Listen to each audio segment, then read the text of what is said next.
Tayyip gym আমাদের দরকার। তা আমাদের জিমটা হুজুর ভিজিট করবেন, যেটা তৈয়েব জিম। কেন? এক হলো ভেন্টিলেশন ভালো, বাতাস বেরোনোর আলাদা এক্সজস্ট আছে, এবং ফ্রেশ এয়ার ঢোকানোরও ব্যবস্থা আছে। কোনো নোংরা কোনো ছবি তো নাই, কোনো ছবিই নাই। মিউজিক তো নাই, কোনো মিউজিকই বাজানো যাবে না। আর ওখানে কিছু ক্যালিগ্রাফি আছে, কোরআনের আয়াত লেখা আছে। আর ছেলে এবং মেয়ে একদম আলাদা, কারোর সাথে কারো দেখা হওয়ার কোনোই সুযোগ নাই। বুঝতে পারছেন? তো এই কয়টাই তো আপনাদের দরকার। আর অন্যান্য জিমের চেয়ে আমার জিমের অনেক বড় বড় পার্থক্য আছে। যেমন এখানে একটা যিনি জিম করেন তিনি, আপনি কি এখানে জিম করেন এখন? হ্যাঁ, তিনি শুধু জিমই করেন না, তিনি খাবারের ব্যাপারে ডাক্তারের পুষ্টিবিদের পরামর্শ কী, ঘুমের ব্যাপারে, অর্থাৎ টোটাল লাইফ স্টাইল ফলো করার ব্যাপারে তাকে ডায়েরির মধ্যে একদম লিখে লিখে কী কী ব্যায়াম করতেছে, কোন সপ্তাহে কী কী করতেছে, প্রতি সপ্তাহে কোন কোন মাসেলকে তার ব্যায়াম করানো হচ্ছে, সব এত সুন্দর করে স্ট্রাকচার থাকে। এইটা যদি জানে, বিদেশ থেকে লোক এখানে চলে আসবে শুধু জিম করার জন্য, যে 3 মাস আমি জিম করতেছি। হ্যাঁ, যারা বুঝবে তারা চলে আসবে এখানে। দেখবেন আমরা যখন ওই যে থাকার ব্যবস্থা করব, দেখবেন অনেকে আইসা থাকবে 1 মাস 2 মাস, আইসা থাইকা সুস্থ মুস্থ হয়ে যাব।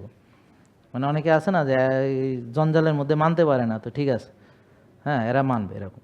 তাহলে তৈয়েব জিমের জন্য ব্যবস্থা করতে হবে, যে আমরা যেন এমন এনভায়রনমেন্টে জিম করি যেখানে সম্পূর্ণ মেয়েদেরটা আলাদা, পুরুষেরটা সম্পূর্ণ আলাদা, কোনো নোংরা ছবি নাই, কোনো নোংরা মিউজিক নাই।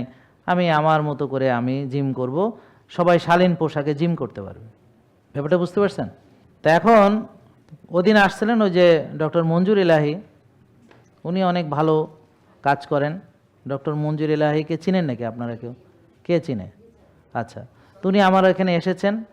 তা আমি বললাম, হুজুর আমার জিমে, মানে উনি এই কথাগুলো বললেন যে আমরা যে জিম করব অনেকগুলো প্রবলেম, যেমন সাধারণত ছেলেদের জিমে কম্বাইন্ড অর্থাৎ যে কোনো মেয়ে যে কোনো সময় চাইলে করতে পারে, আর মেয়েরা আলাদাভাবেও করে, তখন ছেলেরা থাকে না। তো সাধারণত অন্যান্য জিমে 2 ঘন্টার জন্যে মেয়েদের সময় দেওয়া হয় দুপুরের দিকে সাধারণত, আর বাকি সময় কিন্তু ছেলেরা যখন করবে যে কোনো মেয়ে চাইলে করতে পারে, বাধা নেই, কম্বাইন্ড। আর শুধু একটা সময়ের জন্য মেয়েরা আলাদা করবে, যারা একটু পর্দানশীল মেয়ে তারা ওই সময়টাকে বেছে নেয়, যে তারা ছেলেদের সাথে করতে অভ্যস্ত নয়। কিন্তু ধরেন আপনি এখন ছেলে জিম করতে গেছেন, এখন পাশে আরেকটা মেয়ে জিম করতেছে, ওদের পোশাক আশাক এরকম যে বিদেশি কি সিস্টেম, যে জিমে গেলে নাকি মেয়েদের এরকম আট শার্ট এবং সংক্ষিপ্ত পোশাক পরতে, এরকম কোনো নিয়ম কানুনের মধ্যে নাই, মানে এটা এরা বানাইছে। তো এখন উনি ধরেন এলআই সাহেব জিম করতেছেন, পাশে এরকম আরেকটা মেয়েও করতেছে, তাহলে উনি কিভাবে পারবেন এটা?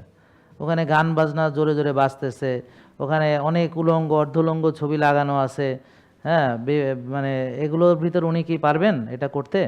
তা তো নিতে পারবেন না। তাই আমি বললাম, তাহলে তো হুজুর আপনার উচিত আমার জিমটা ভিজিট করা এবং এটাকে প্রমোট করা, এবং আমার জিম প্রমোট করার দরকার নেই, কারণ আপনি তো আর ওই যে মিরপুর থেকে এখানে এসে হয়তো জিম করতে পারবেন না, কিন্তু আপনি এটা যে আমার ওই এলাকায় এরকম একটা জিম চাই, এটা তো বলতে পারবেন।